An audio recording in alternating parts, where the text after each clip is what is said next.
各位教育界同工，各位朋友，大家好，歡迎收睇賽馬會有趣學中文第二語言教學系列第4集。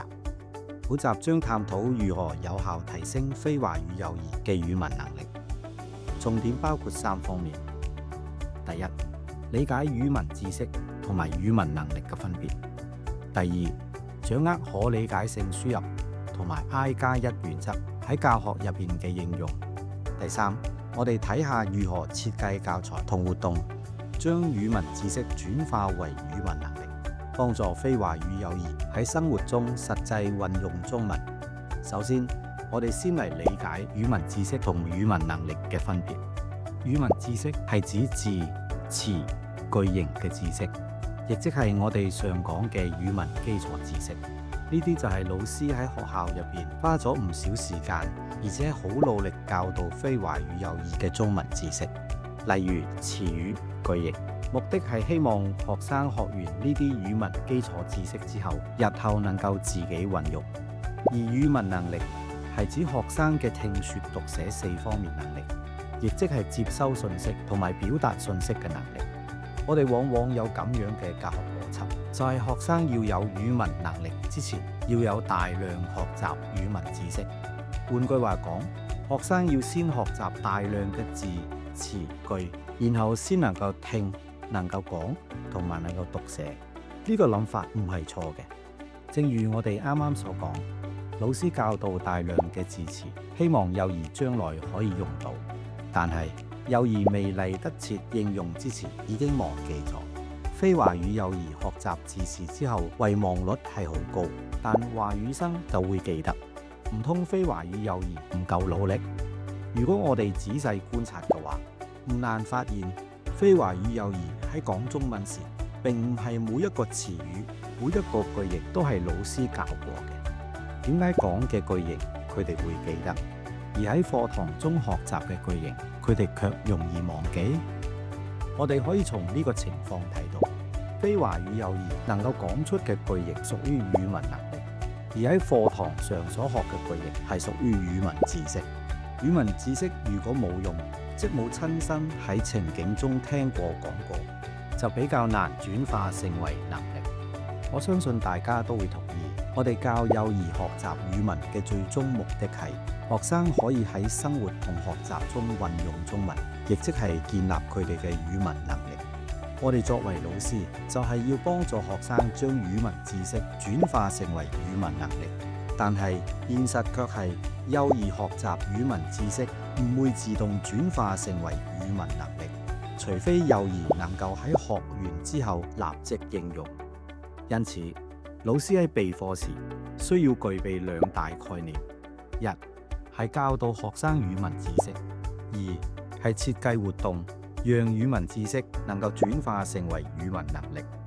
喺未說明教師點樣喺課堂中做到以上原則之前，要先釐清一下練習語文知識同埋應用語文知識嘅分別。一般嚟講，教師教授非華語學生某個詞語或句型之後，都會設計一啲活動，等學生重複練習，例如圖配詞、用替代名詞練習句型。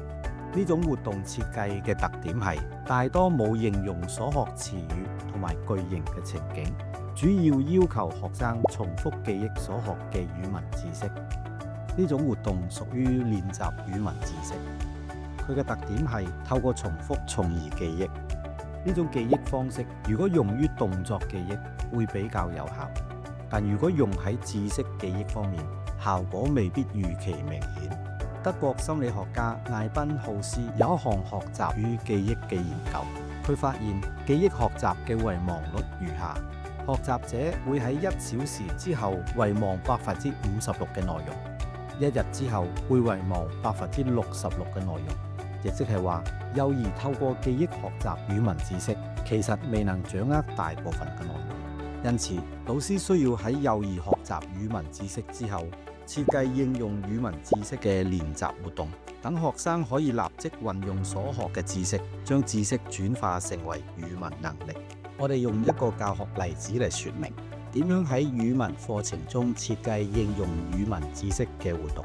我睇過一個課堂，老師教咗食物同餐具名稱，並教咗一個句型，我想要乜乜，然後要講一句唔該。之後佢設計咗一個活動，佢請非華語幼兒幫老師去校務處揾姨姨攞一杯水，記得要講唔該。我哋跟住呢位非華語幼兒去到校務處，睇佢能唔能夠完成任務。結果佢真係成功完成老師俾佢嘅工作。喺呢個活動入邊，非華語幼兒係喺學習語文知識之後，透過應用呢啲知識轉化成為語文能力。有關任務型教學嘅細節，我哋會喺下一集詳細說明。所以喺指導第二語言學習時，語文知識同埋語文能力同樣重要，不可偏執，否則效果唔太明顯。教學設計中需要包含3個部分，亦即係學、練同埋用。學係指學生學習，其實同樣都係老師嘅教。學、練、用係3個重要部分。教師喺現行做法之中，只要有意識咁加入應用環節，就可以提升學習效果。了解語文知識同語文能力2個概念之後，我哋嚟睇下點樣教語文知識。第二語言學習研究嘅學者 Stephen Krashen 指出，教師應多用可理解性輸入 （comprehensible input）。佢認為學習第二語言需要透過大量輸入，而呢啲輸入需要學生能理解先至有效。大家可能會話，我哋平日都有大量輸入俾學生嘅，冇錯，輸入係日常教學行為，但關鍵在於呢啲輸入幼兒能唔能夠理解。所謂可理解性輸入，就係要建基於學生已經理解嘅基礎之上，否則只能短暫記憶，好快就會忘記。Krashen 更提出一個教學原則，就係 I+1。I 係代表學生目前要掌握嘅知識，教師要喺呢個基礎上增加一個新內容，亦即係加1，而難度唔應該太淺，變成 I+0，亦唔應該太過深，變成 I+2。我哋舉個例子嚟說明一下，我哋日常會教學生紅色嘅蘋果，對於非華語幼兒嚟講，當中包含2個概念，蘋果同埋紅色的。初學者會較容易掌握蘋果，亦即係 I， 難以同時理解顏色嘅形容詞，所以教師應該先教蘋果 I， 然後再加入紅色嘅蘋果，亦即係 I+1 作為延伸嘅輸入。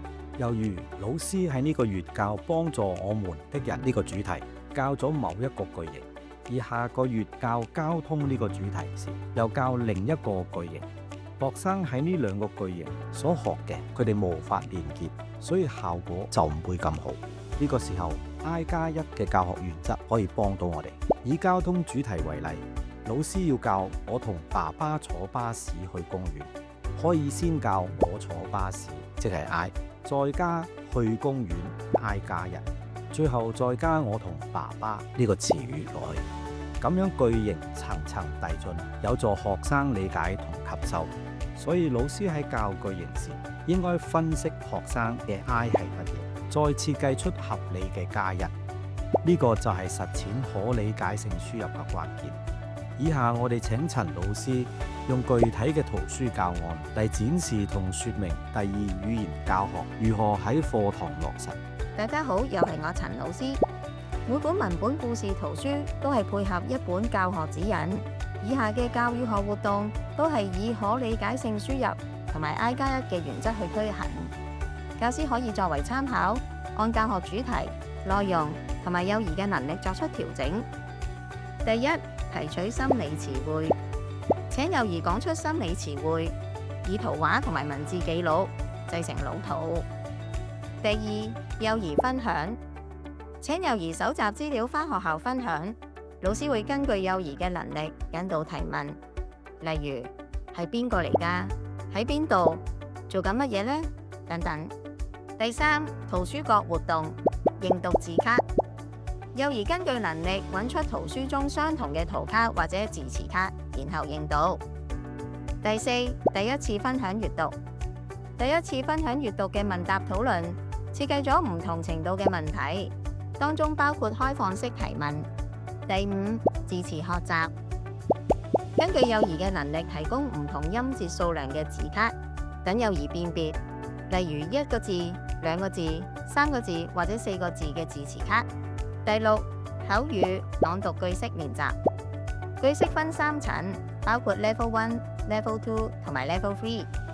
幼兒能根據能力做出唔同程度嘅句式。第7，語文角拼字活動。幼兒根據能力，利用單字、部件、詞語拼砌單字或者詞語作為拼字活動。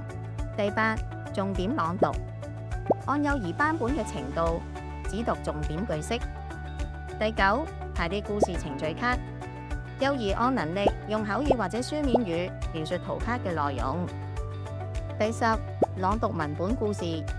幼兒按能力選擇 Level 1、Level 2或者 Level 3嘅文本故事進行朗讀故事。第11，圖書角活動，朗讀故事。幼兒以個人或者小組嘅方式，按能力選擇 Level 1、Level 2或者 Level 3嘅文本故事進行朗讀故事。12，故事改編。幼兒按班本能力改編故事，包括人物角色、情節、地點或者結局。總括而言，提升非華語幼兒嘅語文能力，關鍵在於教師如何協助學生將語文知識轉化成為語文能力。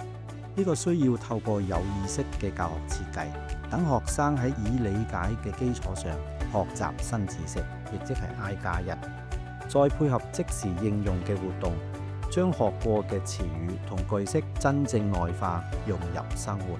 當學生能夠喺有意義嘅語境中使用語言，佢哋嘅語文能力自然會提升，學習亦會變得更投入、更有自信。喺下一集，我哋將探討提升語文能力嘅教學設計，深入了解如何透過有效嘅活動編排同埋課堂設計，幫助非華語幼兒更靈活咁運用中文。我哋下一集再見。